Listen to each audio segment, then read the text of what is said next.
Imagine करें एक 23 साल का लड़का है, रोज़ रात 3 साढ़े 3 बजे उठता है और अपने कमरे के कोने में देखता है तो एक बड़ा सा जिन बैठा हुआ होता है जो कुछ कह रहा होता है। वो देख के इसके होश उड़ जाते हैं। ये कहानी और इसी तरह की बहुत सी ख़तरनाक कहानियाँ मैंने रेडिट से सेलेक्ट की हैं आज के एपिसोड के लिए। जैसे कि आपको पता हो या ना पता हो, रेडिट एक ऑनलाइन कम्युनिटी है जहाँ पे लोगों ने अपनी हर तरह की स्टोरीज शेयर की हुई हैं और उसमें से कुछ स्टोरीज़ लोगों के अपने रियल जिन इनकाउंटर्स की भी हैं और इसी तरह की कुछ स्टोरीज़ आज के एपिसोड के लिए मैंने सेलेक्ट की हैं। सबसे ख़तरनाक स्टोरी मैंने एपिसोड के सबसे एंड में रखी है, तो एपिसोड पूरी देखिएगा। तो चलते हैं अपनी स्टोरीज़ की तरफ। अस्सलामुअलैकुम। मैं इस वाक़े को बहुत आसान लफ्ज़ों में बताने की कोशिश करूँगी, लेकिन मुझे लगता नहीं कि मैं ये कर सकती हूँ। मेरी उम्र 25 साल है। मेरी ज़िंदगी कुछ 4 सालों से बहुत ही ज़्यादा अज़ियत में गुज़र रही है। मुझे डिप्रेशन हो गई है, तन्हाई पसंद हो गई हूँ। मैं एक ज़माने में बहुत खुश शक्ल हुआ करती थी, जो कि अब नहीं है। मुझे बाहर जाना बिल्कुल पसंद नहीं है, लेकिन पहले ऐसा बिल्कुल नहीं था। इन गुज़िश्ता सालों में मैं अपने दीन से भी दूर हो गई हूँ। मैं पूरी कोशिश करती हूँ कि नमाज़ें बरकरार रखूँ, लेकिन मुझे कोई ऐसी फीलिंग आती है कि मैं नमाज़ें पढ़ना बंद कर दूँ और उसके बाद कभी कभार ऐसा होता है कि मैं अपनी नमाज़ें पढ़ना बंद कर देती हूँ। मेरे सारे काम उल्टे हो जाते हैं। मैं बहुत ज़्यादा जज्बाती हो गई हूँ, ना मेंटली ठीक हूँ ना फिज़िकली। मुझे बहुत वसवसे आते हैं। मुझे कुछ सालों से बहुत ही अजीब और ख़तरनाक ख्वाब आते हैं। मुझे अपने ख्वाबों में जानवर नज़र आते हैं जो मुझे नुकसान पहुँचाना चाहते हैं।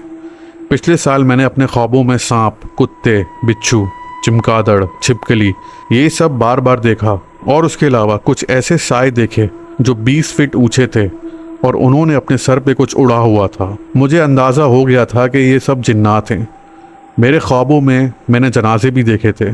मुझे अंदाज़ा हो गया था कि मेरे साथ कोई जिन्नाती मखलूक आके जुड़ गई है जो अब मेरे पास से जाना नहीं चाहती।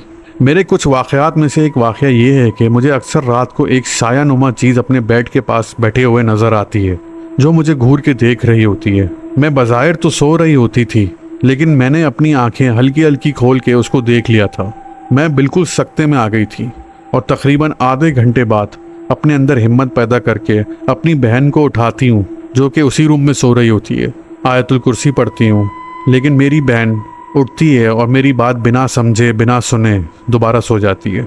उसके बाद मेरे साथ एक वाक़या पेश आया कि एक दिन दोपहर को मेरी आँख लग गई थी और मैंने ख्वाब में देखा कि मैं किसी के साथ हम बिस्तरी कर रही हूँ। वो ख्वाब बहुत असली था। इवन मुझे भी पता नहीं है कि वो वाकई ख्वाब था भी कि नहीं। उस वक्त मेरी आंखों के सामने अंधेरा छा गया था। मैं जब उठी तो बहुत ही कंफ्यूज थी। समझ नहीं आ रहा था कि क्या हुआ है, लेकिन मुझे अंदाज़ा हो गया था कि मेरे साथ ज़्यादती हुई है। मैंने अपनी अम्मी से बहुत इल्तिजा की कि मुझे किसी के पास लेकर चलें। मामला बिगड़ता जा रहा है। मुझे बहुत से राखियों के पास लेकर गए और सब ने एक ही बात बताई कि मेरी दादी जो हमारे साथ रहती थी उन पे एक जिन आशिक हो चुका था और अब उस जिन ने मुझे भी अपने निशाने में ले लिया है। और फिर मुझे याद आया कि जब हमारी दादी कोविड में हमारे साथ रहने आई थी, जब से ही मेरे साथ ये सारे वाक़यात होना शुरू हो गए हैं। उसके बाद मेरे पेरेंट्स ने फ़ैसला किया कि मेरी दादी को मेरी फुप्पी के घर भेज दिया जाए कुछ अरसे के लिए, जब तक मामलात बेहतर ना हों। चीज़ें आहिस्ता आहिस्ता बेहतर होना शुरू हुई हैं, लेकिन कुछ अरसे बाद फिर मुझे ख्वाब आना शुरू हो गए। मेरे ख्वाबों में शेर नज़र आते थे जो मेरे घर के बाहर घूम रहे हैं और मेरे कमरे में झांक रहे हैं। मैंने एक और ख्वाब में एक बहुत ही गंदा सा टॉयलेट देखा था, लेकिन उसके बाद जब मैंने अपनी नमाज़ें कायम की तो ये सब ख्वाब आना बंद हो गए। उसके कुछ अरसे बाद मुझे फिर वैसे ही ख्वाब आना शुरू हो गए। मुझे ख्वाब आता है कि एक गोरिल्ला मेरे कमरे में घुस आता है और मुझ पर अटैक करने के लिए मेरी तरफ बढ़ रहा होता है। मुझे नुकसान पहुंचाने के लिए मुझ पे हमला करता है और मैं ख्वाब में बेहोश हो जाती हूँ।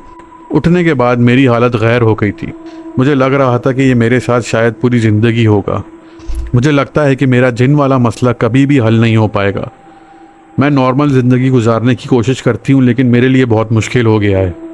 मेरे घर वाले मेरी बातों को सुनकर इग्नोर कर देते हैं और ये कहते हैं कि ये सब तुम्हारे वसवसे हैं, वहम है। मेरे लिए दुआ करिएगा कि मेरे मामलात में बेहतरी आए। मेरी उम्र 28 साल है और मैं हैदराबाद में रहता हूँ। ये बात 2018 की है, जब मैं 23 साल का था। मैं कराची अपने ग्रैंड पेरेंट्स यानी नाना नानी के घर आया हुआ था अपनी फैमिली के साथ समर वेकेशंस गुजारने। मेरी नाना नानी का घर काफ़ी पुराना है लेकिन वेल मेंटेन्ड है। ये घर गुलशन इकबाल में है और तकरीबन 500 गज़ का है और उसमें अच्छी खासी स्पेस है जहां हम सब कज़न्स मिल के स्पोर्ट्स खेलते थे। मेरे भाई का और मेरा रूम रूफ पे था। रात को हम सब कज़न्स लेट जाग के लूडो, चेस और डिफरेंट बोर्ड गेम्स खेलते थे। अपनी नानी से मज़े मज़े की हॉरर स्टोरीज सुनते थे और फिर अपने अपने रूम्स में जाके सो जाते थे। तकरीबन 1-2 रातों के बाद मेरी आंख खटपट की आवाज़ से खुली तो मैंने देखा कि जैसे कोई साया हिल रहा हो। मैंने अपने मोबाइल पे टाइम देखा तो 3 बज रहे थे। कमरे में अंधेरा था लेकिन उसके बावजूद भी मुझे लग रहा था कि कोने में कोई बड़ी सी चीज़ है। मैंने अपने भाई की तरफ देखा तो वो बेखबर सो रहा था। मैं इसको अपना वहम समझ के दोबारा से सो गया।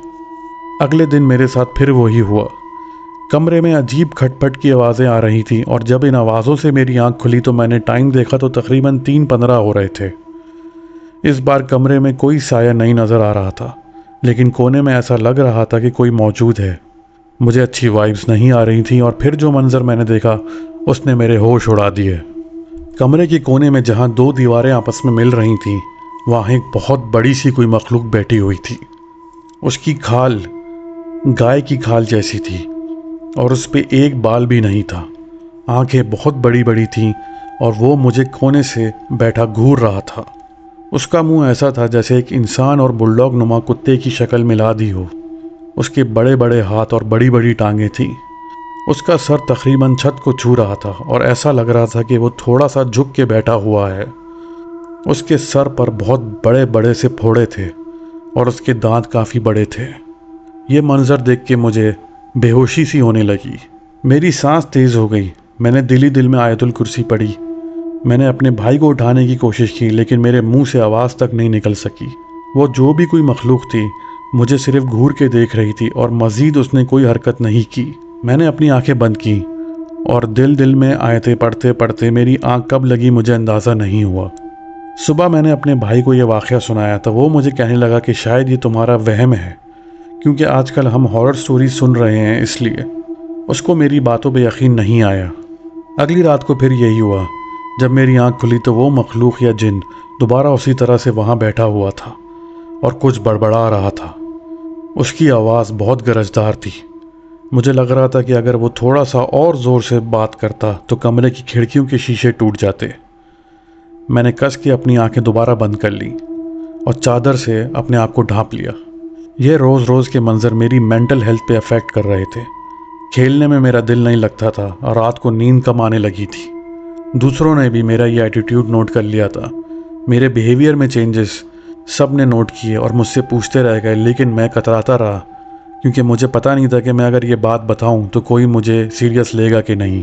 मैंने अपने नाना से एक दिन पूछा कि मुझे रात को ऐसे मनाजिर रूम में नज़र आते हैं, जिस पे मेरे नाना ने कहा कि तुम्हारा रूम फ़ौरन शिफ्ट करवा देते हैं और तुम्हें ये बात पहले बतानी चाहिए थी। मेरे और मेरे भाई का रूम नीचे वाले फ्लोर पे शिफ्ट करवा दिया और उसके बाद मेरे साथ कोई ऐसा इंसिडेंट नहीं हुआ। मैंने अपने नाना से बहुत पूछा तो वो बताने से कतरा रहे थे लेकिन बिल आखिर कुछ सालों बाद जब मैं दोबारा गया तो उन्होंने बताया कि बहुत अरसे पहले ये रूम एक सर्वेंट क्वार्टर था और उनका एक नौकर वहाँ रहता था। वो अक्सर चिल्ले काटता था और जिन्हों को काबू करने की कोशिश करता था। उसको बहुत समझाया था कि ये काम छोड़ दो लेकिन वो नहीं सुनता था। उनका नौकर अक्सर कहता था कि मैंने एक जिन्हों के बादशाह को उस रूम में कैद कर लिया है, जिस पे सब उस पे हंसा करते थे और उसकी बात का मजाक समझ के इग्नोर कर दिया करते थे।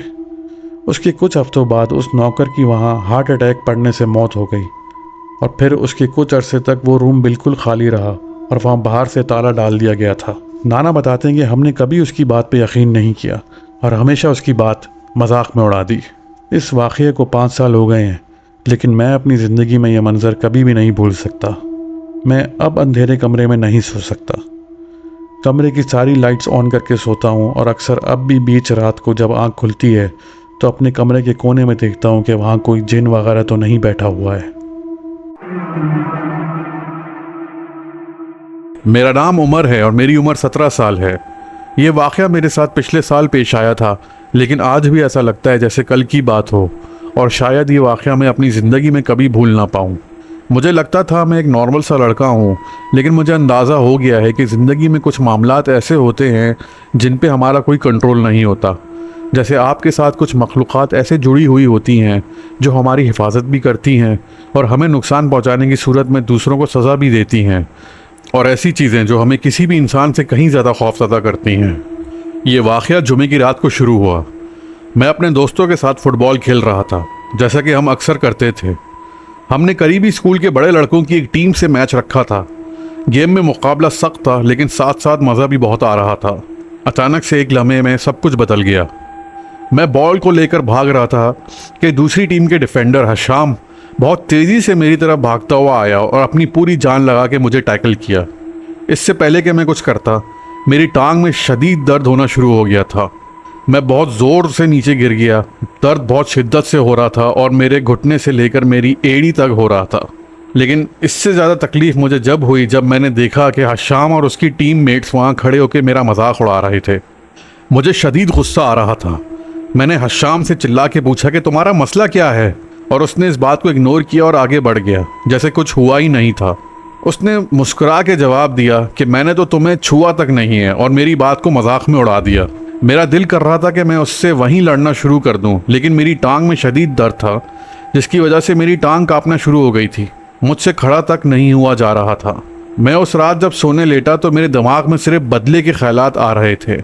मेरा दिल कर रहा था कि काश हशाम भी वही दर्द महसूस करे जो मैंने किया है, और वो भी जिल्लत महसूस करे जैसे मैंने आज ग्राउंड में महसूस की। उस रात मुझे एक बहुत अजीब सा ख्वाब आया। मैंने देखा कि हशाम एक खाली और अंधेरे कमरे में अकेला बैठा हुआ है। उसकी टांग एक अजीब ही तरीके से मुड़ी हुई है, जैसे मेरी टांग के साथ हुआ था। दर्द की शिद्दत इतनी थी कि वो अपनी टांग को कस के पकड़ के ज़ोर ज़ोर से चिल्ला रहा था और बच्चे की तरह रो रहा था। उसके चेहरे पे जो दर्द झलक रहा था वो बिल्कुल वैसा ही था जैसे मैंने महसूस किया था।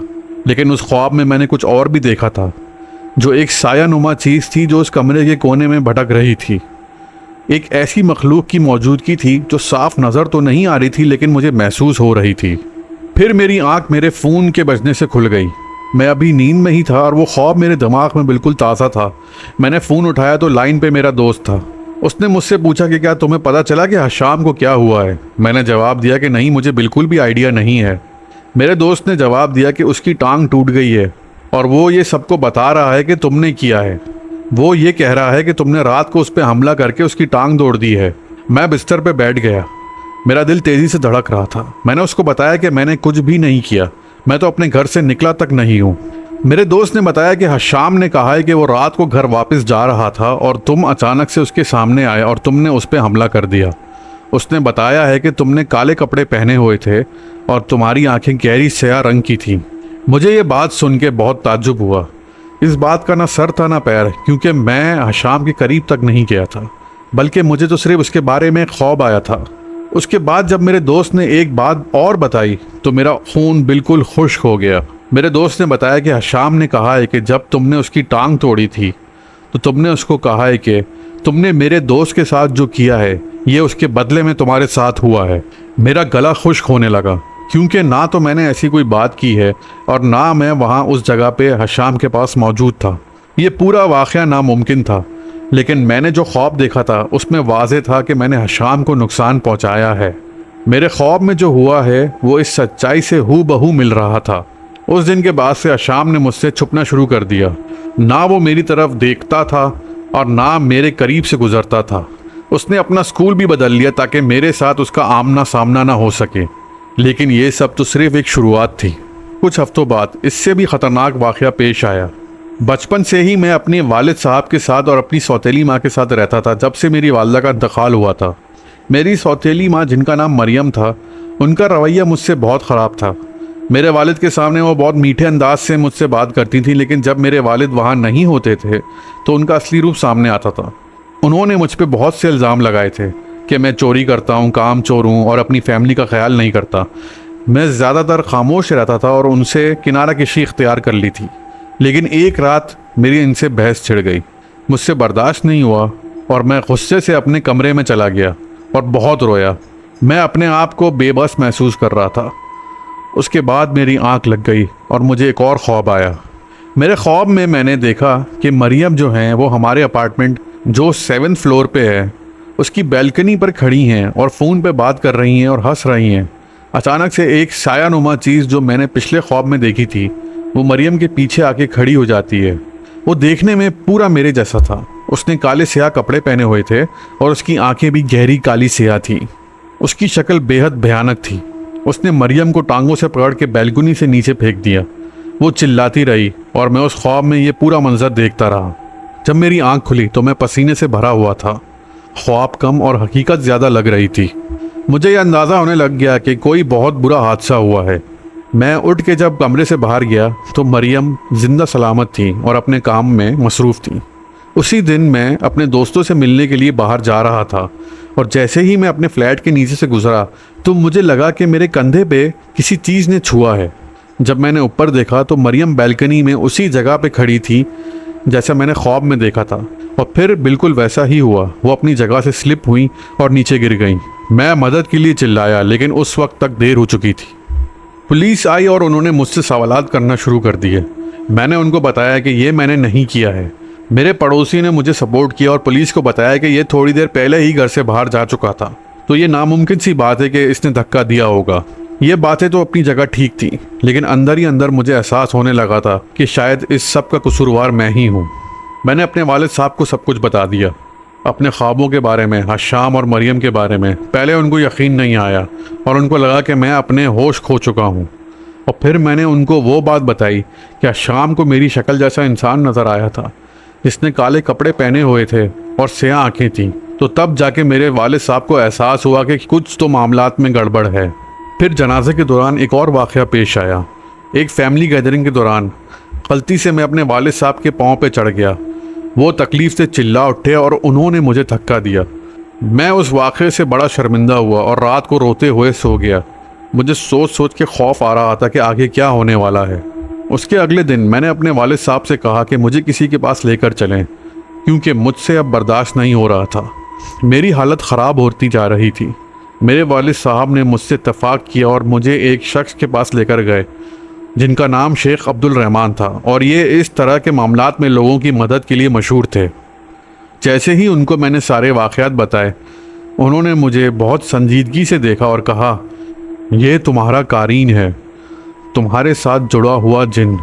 हर एक के साथ उसका कारीन ये हमजाद होता है, लेकिन तुम्हारा कारीन आपे से बाहर होता जा रहा है। ये तुम्हारी हिफाजत कर रहा है, लेकिन उसके साथ साथ ये दूसरों को नुकसान भी पहुंचा रहा है। अगर हमने इसे नहीं रोका तो ये तुम्हारे इर्द गिर्द जो भी लोग हैं उनको बहुत शदीद नुकसान पहुंचाएगा और उसके बाद ये तुम्हें भी नुकसान पहुंचा सकता है। शेख साहब ने कुरानी आयात की तिलावत की और मुझे एक कुर्सी से बांध दिया। जैसे ही उन आयात की तिलावत उस कमरे में फैलती गई, मेरे ऊपर से वो भारीपन जो था वो हल्का होना शुरू हो गया था। ऐसा लग रहा था कि मेरे अंदर से कोई बुरी चीज़ निकल रही है। उस दिन के बाद से मैं उन शेख साहब से मिलता रहा और चीज़ें बहुत बेहतर हो गई हैं। मुझे ख्वाब आना बंद हो गए हैं और उसके बाद से मेरे साथ कोई वाक़या पेश नहीं आया। लेकिन कभी कभार मुझे एहसास होता है कि मेरा कारीन अभी भी मेरे आसपास खड़ा है, मुझे देख रहा है और इंतज़ार कर रहा है। इसने मेरी हिफाजत तो की, लेकिन उसकी कीमत बहुत भारी थी। तो इसके साथ ही एपिसोड का अख्ताम होता है। मिलते हैं नेक्स्ट वीक एक और कलेक्शन ऑफ हॉरर स्टोरीज़ के साथ।